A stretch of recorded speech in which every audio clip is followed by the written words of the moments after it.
একটি গমনে সক্ষম উদ্ভিদের নাম ক্লামাইডোমোনাস ভলভক্স। গমনে অক্ষম প্রাণীর নাম স্পঞ্জ। লজ্জাবতীর পাতা স্পর্শ করলে যে কারণে নুয়ে পড়ে তা হল সিস্পোনাস্টিক চলন। রসস্ফীতির কারণে চলন ঘটে বনচাঁড়াল গাছে।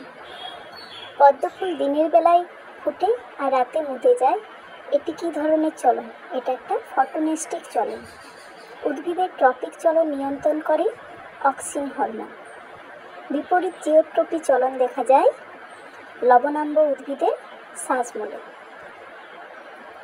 কেমোনেস্টিক চলন দেখা যায় সূর্যশিশির উদ্ভিদে। থার্মোনেস্টিক চলন দেখা যায় টিউলিপ ফুলে। ফটোনেস্টিক চলন দেখা যায় সূর্যমুখীর ফুলে। উদ্ভিদের সংবেদনশীলতা প্রথম কে দেখান? আচার্য জগদীশচন্দ্র